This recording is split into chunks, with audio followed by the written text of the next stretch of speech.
Good morning, everyone. Just like yesterday, I'm having to do my videos in the morning, same day, so that I can keep moving. Today is moving day, and I'm up. I'm having my coffee,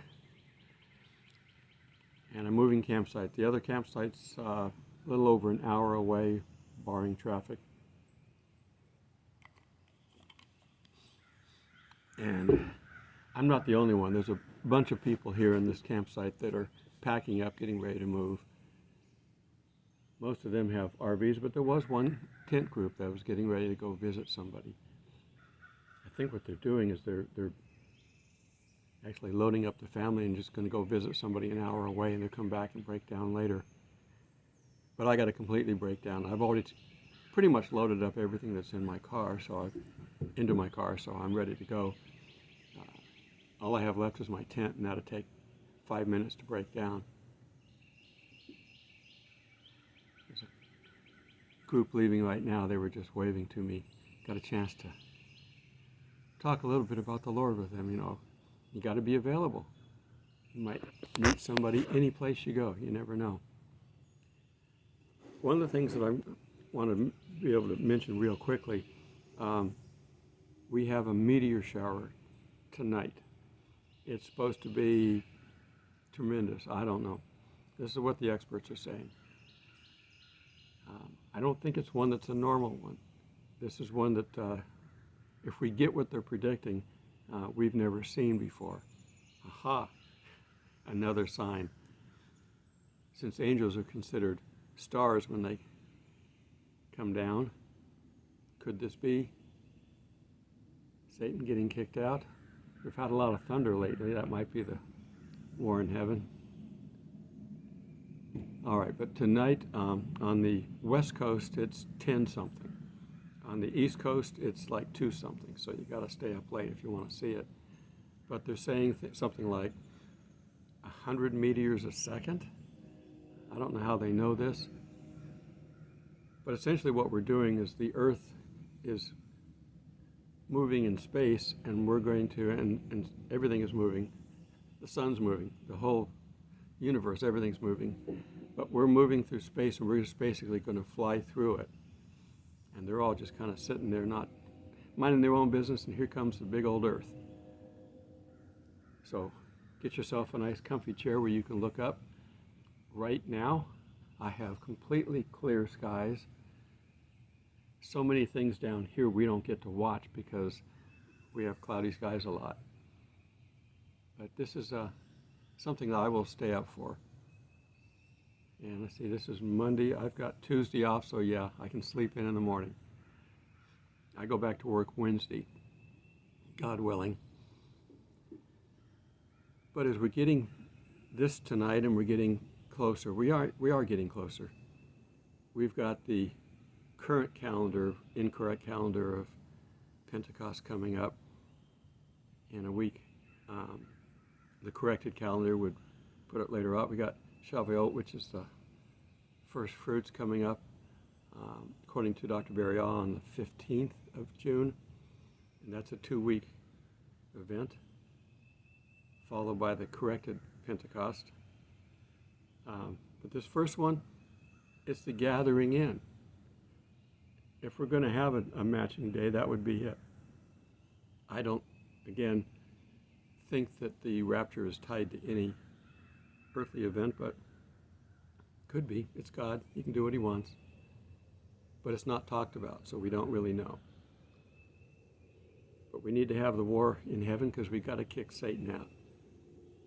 That son of a gun's been up there forever, tattletaling on us. Hey, God, did you see what Mary did or what Larry did or what anybody else did?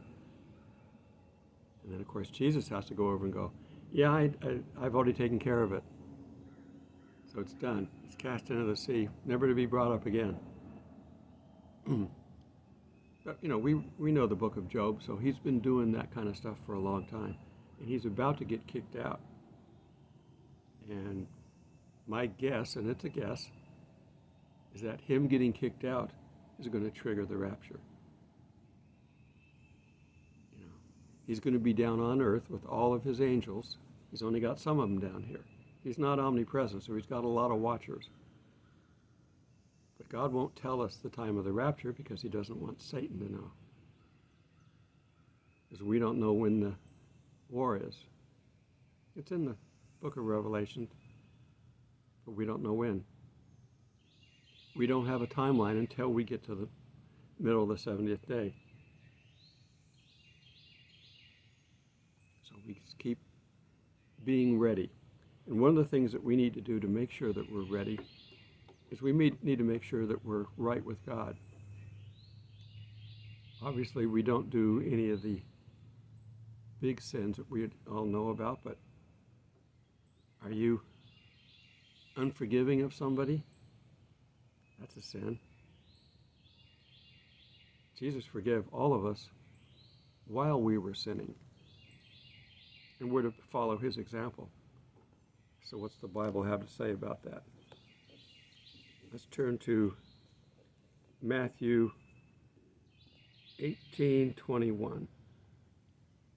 And Peter came to him and said, Lord, how often shall my brother sin against me, and I forgive him? Up to 7 times?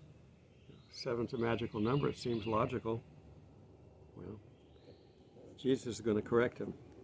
Jesus said to him, I do not say to you up to 7 times, but up to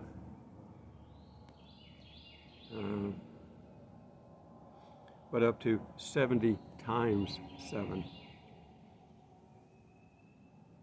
All 7s, but he's added a couple of zeros there. All right. Therefore, the kingdom of heaven is like a certain king who wanted to settle accounts with his servants. And when he had begun to settle accounts, one of them brought to him who owed him 10,000 talents. But as he was not able to pay, the master commanded that he be sold with his wife and children and all that he had, and that payment be made. The servant therefore fell down before him, saying, Master, have patience with me, I will pay you. Then the master of that servant was moved with compassion and released him and forgave his debt. 10,000 talents. Remember that. But that servant went out and found one of the fellow servants who owed him 100 denarii, and laid hands on him and took him by the throat, saying, Pay me what you owe me.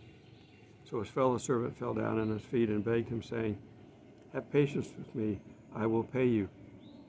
And he would not, and went and threw him into the prison till he should pay the debt. Debtor's prison.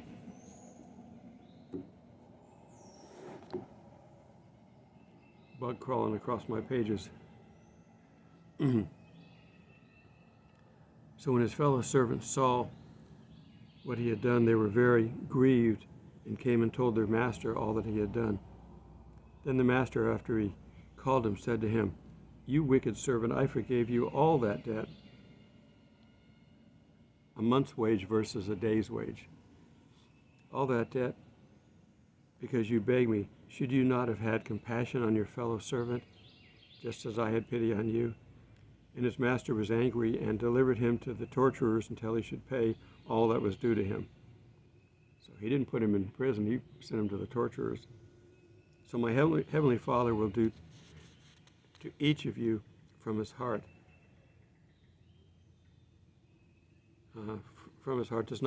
Each of you from his heart does not forgive his brother of his trespasses. So we don't, forgive us our debt as we forgive those that are indebted to us. We're given that as a daily prayer, and that's how we're to live our lives. Everything that God does is through compassion.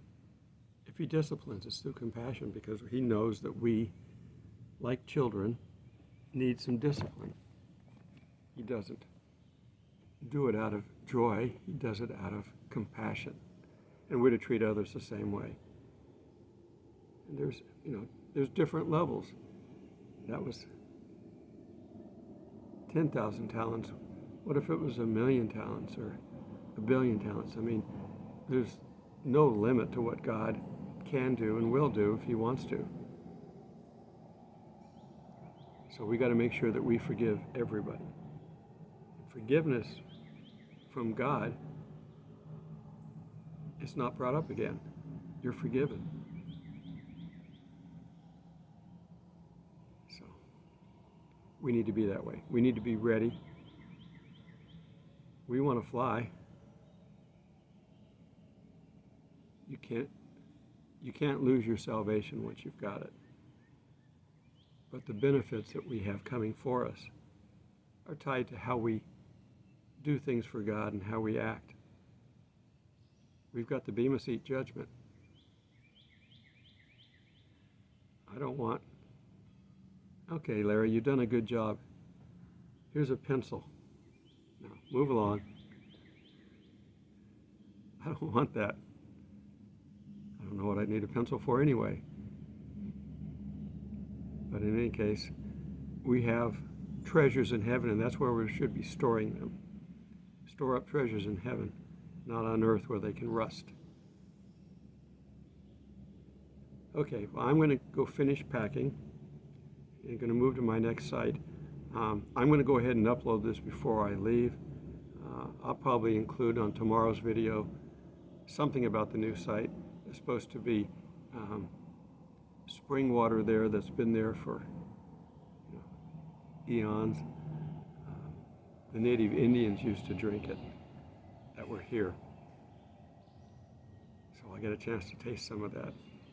I don't think I can fill up all my bottles, but that means they better have good water at the campsite. I'm moving to another campsite that has power and water, so I can keep my solar power put away. I don't need it right now. I don't need it here, and I won't need it there. The next campsite that I go to, I think I'm going to need it. I'm fortunate enough to find sites that have openings in the water and power area. But a lot of the campsites, a lot of the parks, those are full up. But the primitive sites where you go to, where you carry your stuff in for a quarter of a mile and set up, and there's nothing out there. So you got to take your water with you. You got to take power with you.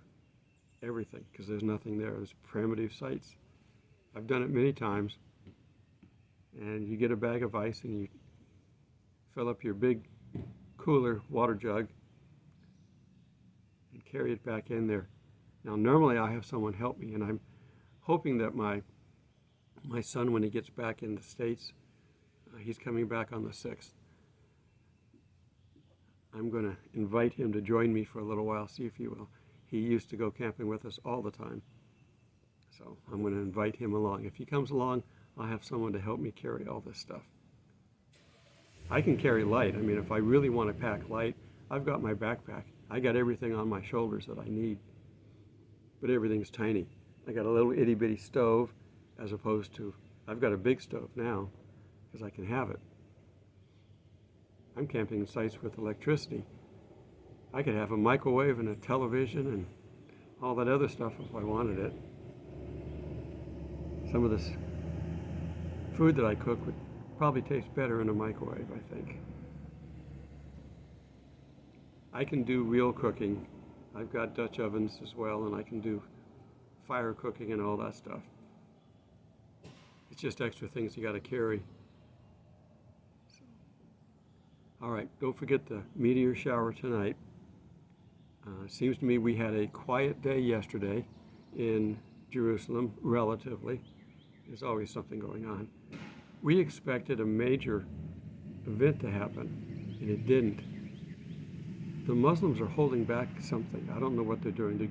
They've got a long-term plan that they're trying to set up, and I don't know what they're waiting for, but yesterday was Jerusalem Day, the day that they liberated the city in the '67 war. And there was, I think they said 1,200 Jews on the Temple Mount. Up until the last 3 or 4 years, they wouldn't let them on the Mount. They started finally pushing it, saying, your whole claim to it's a lie. There's no proof at all that Muhammad was on the Temple Mount. He said he went west. Well, you know how far Iran is. It's many, many days travel back then. And there's nothing that says that he was there. It's all a lie. The Dome of the Rock is covering up a 12-pillar building underneath. It was a Jewish building. They're covering it up so you can't see it. It's a lie. The UNESCO Mosque there, it's a lie. That's not their third holiest site or second holiest site or whatever they want to call it. It's all a lie. And they're getting away with it because Satan is the best liar in the world. And he's been doing it from the beginning, so he's good at it. So, and Saudi Arabia and the southern Muslim countries know it's a lie, and Saudi Arabia says, it's not important to us, we don't care. And they've got all the other sites that they manage. They gave Jordan the care of the mount because they didn't have anything. But that's it. If we get the Antichrist in there, you're not going to have too much trouble calming things down and getting him out of there because they know it's a lie. But the media will carry that lie right to you and spoon feed it to you if you don't know what's going on. Okay. Again, everything is just sort of on hold. We're waiting. Be ready. Be forgiving. Till we meet in the sky, God bless.